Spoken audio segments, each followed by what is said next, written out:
Start this video off, I just want to say I'm not too well versed on the basketball history.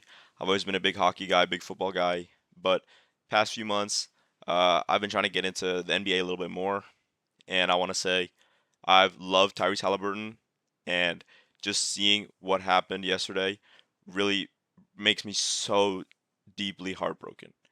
And earlier this morning, I saw a clip of my guy on crutches high-fiving every single teammate after they had just lost their game 7 in the finals and hugging TJ McConnell. And that clip nearly broke me down to tears. If you've ever been an athlete and that doesn't move you, I don't know what's up with you. But I want to talk about that story for a second. So, if you are not very well versed on basketball like me, I'm going to give a little bit of background. Just to start, Tyrese Haliburton is a superstar on the Pacers, and this season, his own fellow league mates and people who he probably looked up to as his idols and his probably best friends, they voted him as the most overrated player in the league. And to me, that has to be the most heartbreaking thing, as is, just that alone.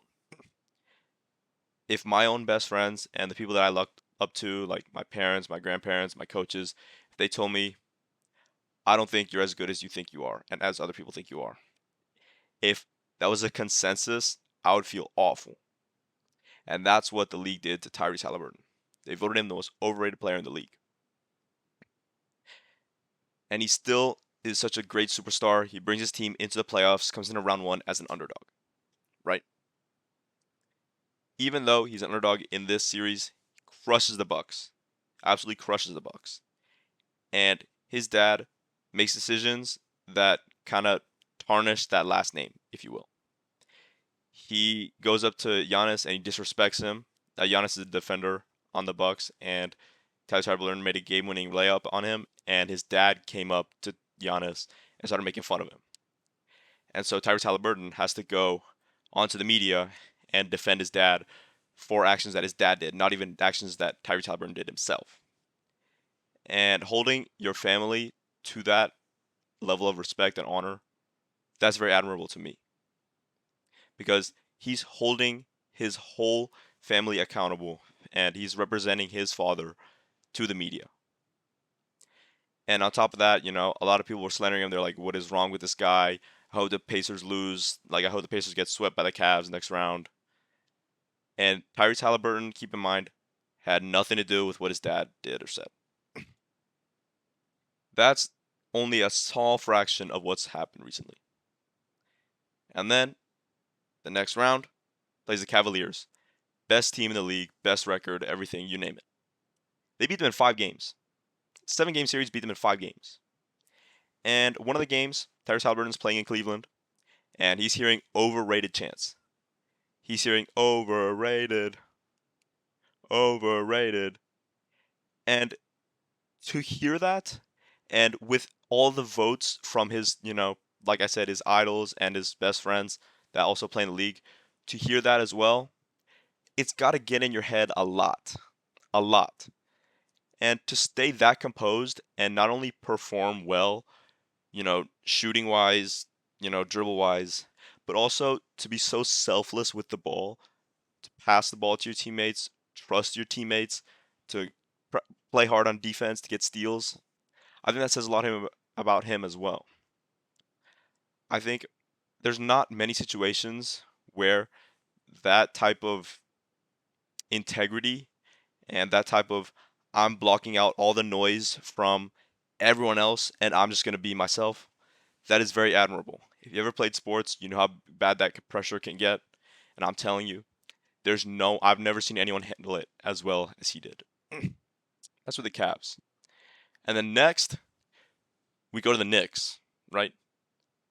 They are favored as well. Keep in mind, underdog in round one with the Bucks, underdog against the Cavs, underdog against the Knicks. Beats them in 6 games. And the crazy thing is, he's making a lot of game-winning shots, like 1 second left, half a second left, whatever. And the crazy thing is, people are saying he's a satanic worshiper making deals with the devil to get his first championship. Seriously? And I'm not gonna lie, I thought this was kind of funny at first until I started doing more research and started learning more about Tyrese Haliburton and realized that he publicly, you know, he's so proud to be a follower of Jesus Christ. He goes on an interview and says, "This is my holy Bible. This keeps me grounded. You know, if you have a bad game or they're slandering you on social media, I can always come back here and know that he's the only one that can truly judge me." And that really moved me a lot. And just seeing that people are calling him, you know, Satan himself for making great plays and actually living up to the overratedness that people put on him, and you guys are calling him a Satan worshiper, that makes no sense to me. Because it's clear to me that at this point you guys just don't want this guy to win at all. He plays under your bar and you say he's overrated, and then he hits that bar and you say he's a Satan worshiper. Like, I don't get why you can't just be happy for the dude. He's humble under God. He's a great teammate, great leader, you know. He handles the media well with his dad, and he handles the crowd screaming at him. He handles, like I've said multiple times, he handled his best friends and his idols calling him overrated. And that's that to me was ridiculous. I think a lot of people don't really consider that these athletes are human as well. We shouldn't really be slandering someone for making great plays, especially someone like that who's literally been doubted over and over and over and over again, right? So there's that. And then finally, we have the finals against the Oklahoma City Thunder. Now, at this point, Tyrese Haliburton is still playing well. He makes one of his, classic game-winning shots, and at one point, he sprains his calf or strains his calf or something like that. And if you ever paid attention to sports in general, especially, Kevin Durant when he was on the Warriors, you know that a calf strain, when your calf is not working, your body's going to try to use other parts to make up for that when it's trying to exert itself. And one of those is the Achilles tendon. And I think Tyrese Haliburton knows this, but he's okay with risking a long-term injury that may bleed into the next season to put his city and his teammates and his coach and everything about sports on his back. He's okay with taking that risk for his teammates, for his fans, for his coaches, for his GMs who trust in him as the superstar. That speaks volumes to me as, a former athlete, because he could choose to make a business decision and say, you know what, I want to be playing long term. I'm not going to put my body through this. TJ McConnell, you got to step up. And a lot of respect TJ McConnell over the series because he balled out. He stepped up to the plate. But regardless, Tyrese Haliburton was willing to do that as well. And I think that's what you can embody as well as a man or a person in general. You can say, I may be struggling and there may be a risk in what I'm doing, but I need to do this for my friends. I want to do this for my family. I want to do this for, my children, whatever, my wife, husband. And in game seven, he makes three great three pointers, and it looks like the Pacers are doing great. Tries to make a move, and his Achilles tendon pops. And he's on the ground, slamming his fist on the ground, crying because he knows what just happened to his career.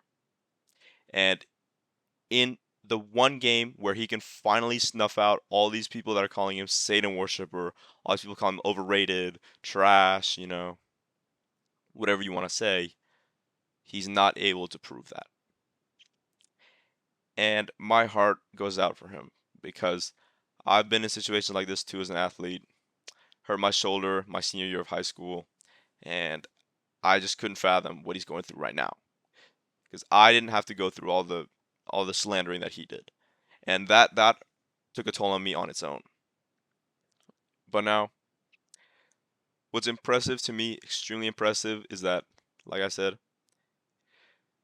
at the end of the game, he's standing in the hall, in the tunnel, crutches, limping on one foot, and he has his hand out, high-fiving every single teammate as they're walking back crying because they had just lost the finals in a game 7. And he hugs TJ McConnell, who replaced him in his position when he went down.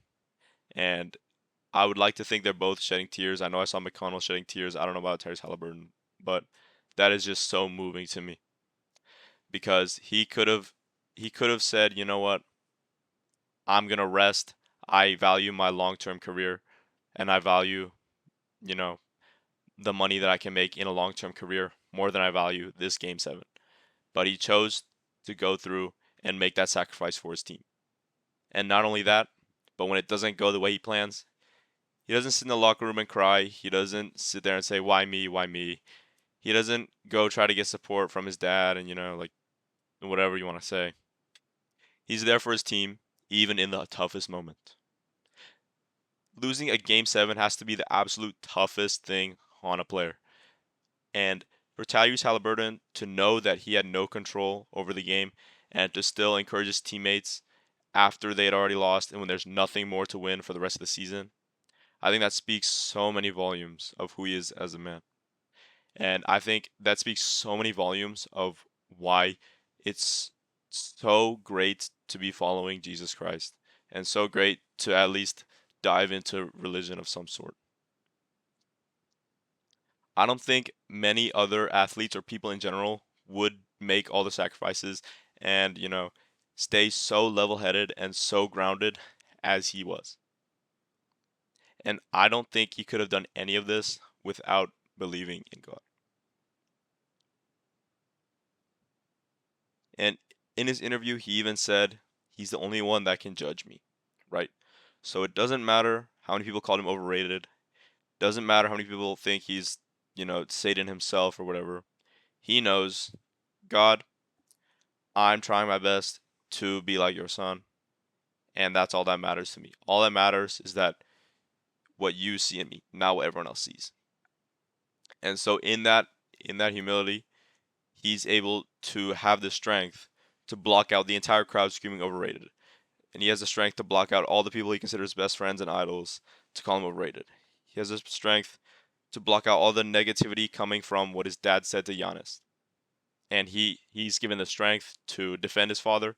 He's given the strength to support his teammates, to be a selfless player, and even when he's beaten down to literally hobbling on one foot, he still has the strength to stand in the tunnel right where all his teammates are coming back after such heartbreak and support them and, give them a high five and make sure that he is still the leader that he was even when he was playing great, 40 points a game, no turnovers, triple doubles, everything like that. And everyone should see this story and be moved. Everyone. I've barely ever watched basketball in my life, and I've never felt there have been very few times where I've felt so moved by an athlete in my life other than this. Every man should strive to be like this even if you are strongly against religion. Being able to support those who you love and being able to block out all the negativity and all the noise in your life and just do what you know is good for you and your people is something special. Even if you've never been an athlete, there's so much you can learn from the sports world that you can apply every day. And I've touched on this a lot in my videos. I keep making analogies to, playing basketball when I played ice hockey, even fishing, because I just love it. And I've learned so much from playing sports, so much more than I would have, I think, if I had done anything else because of stories like this. Now, Tyrese Haliburton, if you're watching this, you will be in my prayers. I hope you have a speedy recovery, and I hope that you come back even better in the future. I'll be praying for you, and if you actually are watching this, it would be great if, we could talk. But aside from that, this video has run way longer than most of my videos, but it's such a great story that I had to take the time to share it. Top of that, I actually wanted to say my last video hit 250 views, and I think that's incredible. That's the best video I've put out, and I'm really thankful that a lot of you guys have commented, liking my stories on Instagram, supporting it, and just watching in general. It means so much to me that my content helps you guys, and I hope this one helps the same amount, if not more, than my previous content. If you need help with a specific topic, you can let me know in the comments or my Discord, and I'll be more than happy to go over that. Aside from that, though, this is such a great topic to talk about. I would love to do more specific examples like this as well in the future, but for now, I think I'm going to cut this here. Thank you guys so much.